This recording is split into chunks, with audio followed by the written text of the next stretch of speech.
नमस्कार प्यारे विद्यार्थियों, कैसे हैं आप सब। इस वीडियो में मैं आपको बताने वाला हूं क्लास 12th के फिजिक्स के चैप्टर 1 से, ध्यान सुनिएगा, चैप्टर 1 से चैप्टर 3 तक के सभी इम्पोर्टेंट टॉपिक जो कि 2026 में यहीं से टॉपिक आएंगे। इस बात को आप 100% गारंटी के साथ कॉपी में लिख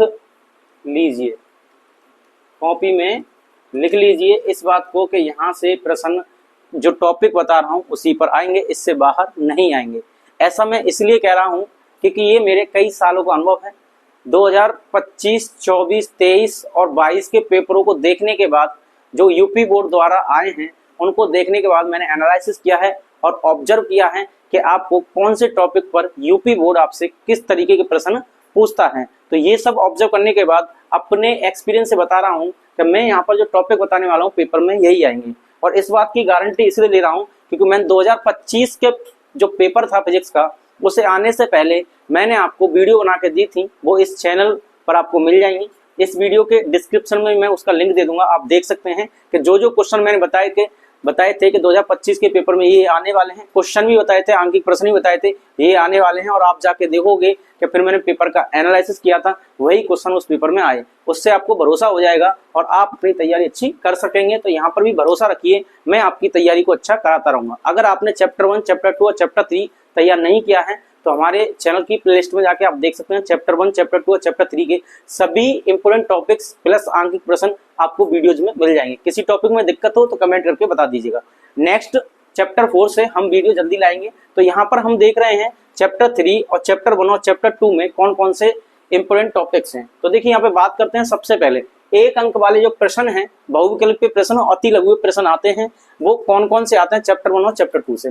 इससे पहले मैं आपको बता दूं, चैप्टर 1 से आपकी जो यूनिट पहली है फिजिक्स में, जो यूनिट पहली है इसमें 3 चैप्टर हैं। कितने चैप्टर हैं? 3।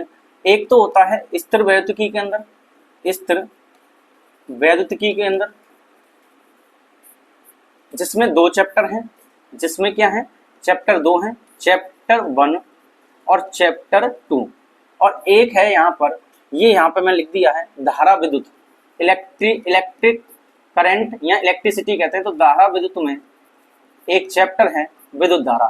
धारा विद्युत में कौन सा चैप्टर है? विद्युत धारा, जिसको हम चैप्टर 3 कहेंगे। तो इस तरीके से आपका यूनिट 1 है। और ये जो यूनिट 1 है, ये जो पेपर में आता है, ये 15 अंक का आता है। कितने अंक का आता है? 15 अंक का। यानी 70 नंबर के पेपर में से इन 3 चैप्टर से 15 नंबर का आपके पेपर में मिलता है। तो इनको तो बहुत आराम से अच्छी तरीके से याद कर लीजिएगा, समझ लीजिएगा, आंकिक प्रश्न कर लीजिएगा, क्योंकि 15 नंबर आपके यहाँ से बनने वाले हैं पेपर में। तो एक एक अंक के बहुविकल्पीय प्रश्न और अति लघु प्रश्न कहाँ से आते हैं? तो यहाँ पे देखिए चैप्टर 1 और चैप्टर 2 से जो आता है वो कुल 8 अंक का आता है। कितने अंक का आता है? 8 अंक का आता है, ये लिख लीजिएगा। और यहाँ से जो आता है चैप्टर 3 अकेला 7 अंक लेकर बैठा है, यानी 7 अंक का अकेला आता है। तो आप यहाँ लिख लें कि चैप्टर 3 को तो बहुत बहुत बहुत अच्छे से तैयार करना है। चैप्टर 2 और चैप्टर 1 जितने अंक के आते हैं वो अकेला लगभग उतने अंक का, यानी 7 अंक का अकेला और ये 8 अंक का है। तो अब ये बातें ना बताकर मैं आपको सीधा टॉपिक की ओर ले चलता हूँ। यहाँ पे आप टॉपिक देख सकते हैं। एप्सिलॉन नॉट का मात्रक पूछा जाता है, एमसीक्यू क्वेश्चन आता है। आवेश का क्वांटमीकरण पर आंकिक प्रश्न आता है। ये यहाँ से आपका एमसीक्यू या आंकिक प्रश्न बनेगा, वो भी 1 नंबर का अति लघु उत्तरीय प्रश्न का। इससे ज्यादा यहाँ से नहीं आएगा। तो यहाँ पे ज्यादा टाइम ना बताएं, एक कंसेप्ट सीखें, आगे बढ़े। यहाँ पे आता है वैद्युत क्षेत्र की तीव्रता का मात्रक पूछा जाता है। क्या पूछा जाता है? देखिए मात्रक पूछा जाएगा, राशि कैसी है ये पूछा जाएगा। मात्रक और राशि पूछी जाती है, यहाँ पे ध्यान रखें। वैद्युत क्षेत्र रेखा एक दूसरे को क्यों नहीं काटती, इस प्रश्न का उत्तर आप याद कर लीजिएगा। वैद्युत द्विध्रुव तथा वैद्युत द्विध्रुव आघूर्ण और वैद्युत फ्लक्स, ये भी, इसमें भी मात्रक, राशि, ये जरूर याद कर लें। राशि सदिश है, अदिश है, ये पूछा जाता है। मात्रक क्या होता है ये पूछा जाता है। और सूत्र को तो हमेशा के लिए याद रखें क्योंकि सूत्र तो सभी जगह यूज होंगे फिजिक्स में। आगे आता है चैप्टर 2। तो यहाँ से स्टार्ट होता है, ये है आपका यहाँ से यहाँ तक का ये जो टॉपिक है ये चैप्टर 1 से आते हैं। यानी चैप्टर 1 आपको ज्यादा पढ़ना है। चैप्टर 2 में 1 नंबर का प्रश्न इन 2 टॉपिक से आता है। यहाँ आपको पूछ लिया जाएगा अक्षीय स्थिति में वैद्युत विभव। तो वैद्युत विभव अच्छी स्थिति में पूछ लिया जाता है 1 अंक में, या ये कभी कभी 2 अंक में आ जाता है, इससे ज्यादा नहीं आएगा। 1 अंक या 2 अंक का प्रश्न यहाँ से आता है। इतनी बात समझ गए। तो ये चैप्टर 2 में बस थोड़ी सी चीजें, समय पृष्ठ को अच्छे से देख लिया, विलगित गोलीय चालक की धारिता का सूत्र याद कर लीजिए और इस पर आंकिक प्रश्न कर लीजिएगा 1-2। क्या कर लेंगे आप यहाँ से, आंकिक प्रश्न कर लेंगे अच्छे से। क्लियर हुई है बातें। तो चैप्टर 1 और चैप्टर 2 कवर कर लिया यहाँ से।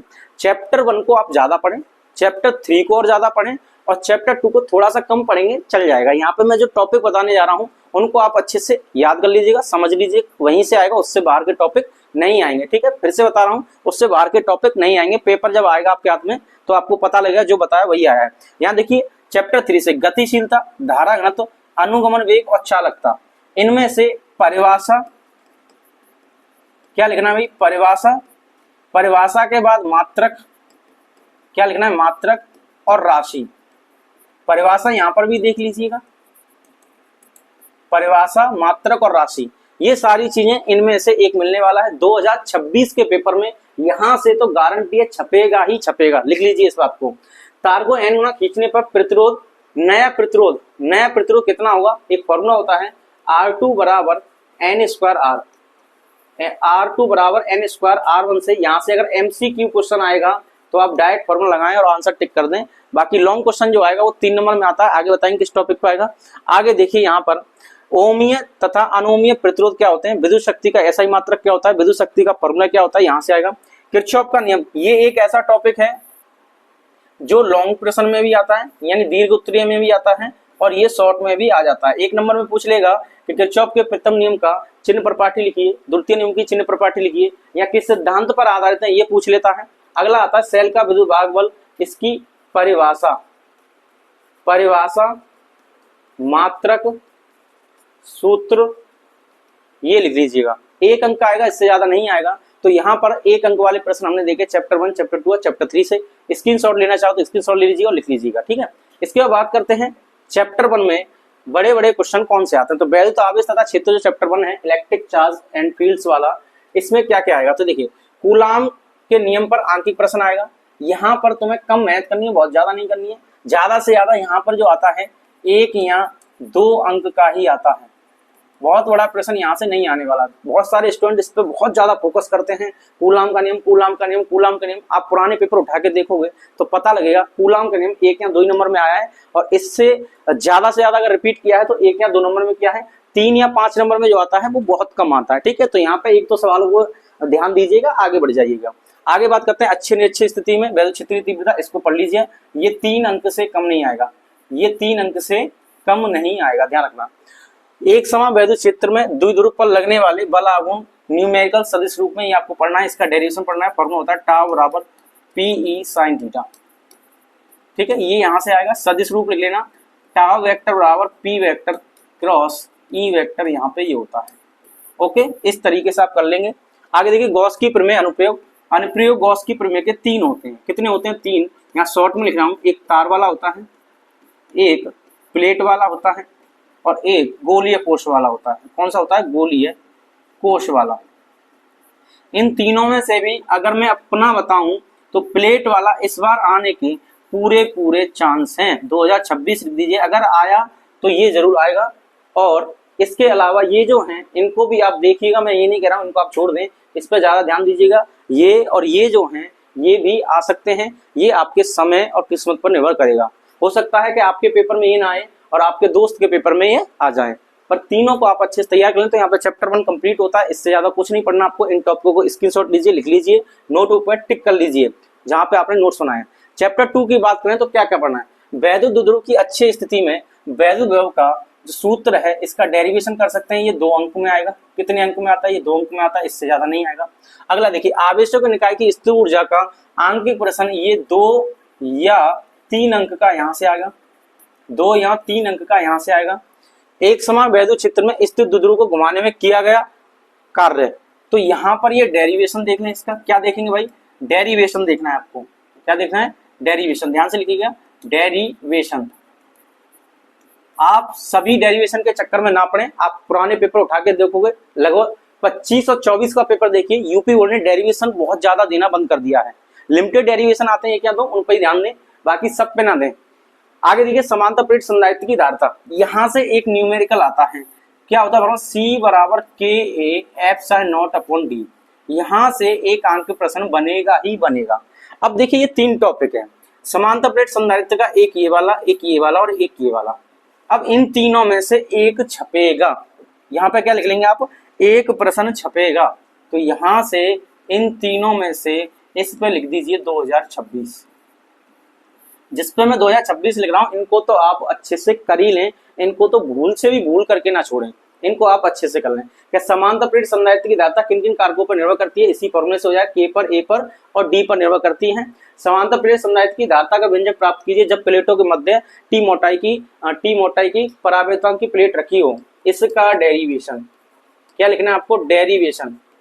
ध्यान समझे, 3 अंक देगा ये आपको, कितने अंक देगा, 3 अंक देगा, ठीक है।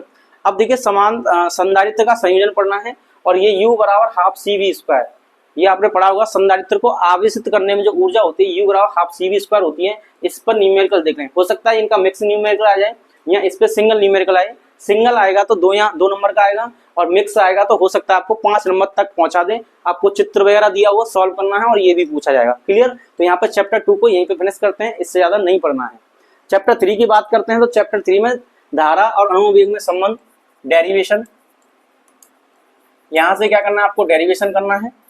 E बराबर B प्लस आई आर, यहाँ I बराबर यहाँ से देखिए E/R प्लस आर। इस पर एक आंकिक प्रश्न 2026 लिख दीजिए, 2026 में छपने वाला है, 2026 में छपेगा, यहां से आंकिक प्रश्न छपेगा। देख लिए इस फॉर्मूले पर 2026 में आंकिक प्रश्न छपेगा, इस बात को नोटबुक में अभी से लिख के रख लीजिएगा। विशिष्ट प्रतिरोध, या इस टॉपिक का नाम होता है प्रतिरोधकता। क्या नाम होता है, प्रतिरोधकता, और इसका फॉर्मूला होता है रो बराबर RA/L। आंकिक प्रश्न, क्या लिखेंगे भाई, आंकिक प्रश्न, सिर्फ डेरिवेशन नहीं करना, आंकिक प्रश्न की प्रैक्टिस कर लीजिएगा इन टॉपिकों पर। प्रतिरोधों का संयोजन ज्यादा नहीं आएगा, इस पर थोड़ा सा ध्यान दीजिएगा, कम ध्यान देना है, कम ध्यान देना है, बहुत ज्यादा नहीं, कम ध्यान दो। किरचॉफ के नियम अच्छे से करें, किरचॉफ के नियम अच्छे से कर लो। आंकिक प्रश्न अच्छे से क्या करना है, इसके आंकिक प्रश्न करने हैं, जो किरचॉफ का द्वितीय नियम है उस पर ध्यान से करने हैं, वहां पे बहुत गलतियां होती हैं। तो किरचॉफ का द्वितीय नियम ध्यान से आंकिक प्रश्न कर लें, अच्छे से कर लो, आंकिक प्रश्न कर लो, ठीक है। अब बात करते हैं व्हीटस्टोन ब्रिज की संतुलन की अवस्था में न्यूमेरिकल, बहुत ज्यादा नहीं, 1-2 सवाल देख ले इसके, 2 या 3 आंकिक प्रश्न यानी न्यूमेरिकल्स को, यहां से न्यूमेरिकल्स को अच्छे से देख लो, बस अच्छे से देख लो, ठीक है। तो ये यहाँ पे आपको देखने हैं चैप्टर 3 से। अब देखिए मैंने अभी आपको जो बताया 2 या 3 नंबर तक के बताए हैं, 1-2 नंबर के बताए हैं, 5 नंबर के नहीं बताए। अब 5 नंबर के जो प्रश्न छपते हैं वो कैसे छपते हैं, यहाँ से देखिए। 5 नंबर के जो प्रश्न छपेंगे वो ऐसे ही नहीं छपेंगे, वो ऐसे छपेंगे कि यहाँ पर जो 1-1 नंबर के या 2 नंबर के सवाल आते हैं, इसमें से कोई एक चीज आ जाएगी साथ में, और साथ में ये जो मैं आपको टॉपिक बता रहा हूँ इसके साथ ऐड हो जाएंगे। तो यानी 1 या 2 अंक वाले जो प्रश्न आते हैं वो, और ये जो मैं आपको बता रहा हूँ 3-3 नंबर के या 5-5 नंबर के जो प्रश्न बनते हैं वो इन टॉपिकों को मिला के बन सकते हैं। जैसे किसी में पूछ लेगा समविभव पृष्ठ क्या होता है, अच्छी स्थिति में वैद्युत विभव का सूत्र स्थापित कीजिए, तो दोनों को मिला के लिख देगा 3 नंबर में। साथ में एक सवाल दे देगा, यहाँ पे दे देगा, देखिए कहाँ है, फ्लेक्स वाला, ये पूछेगा वैद्युत फ्लेक्स की परिभाषा लिखिए, गॉस की प्रमेय लिखिए, और आपसे पूछ रहे गॉस की प्रमेय का एक अनुप्रयोग पूछ लेगा, 5 नंबर में चिपका देगा।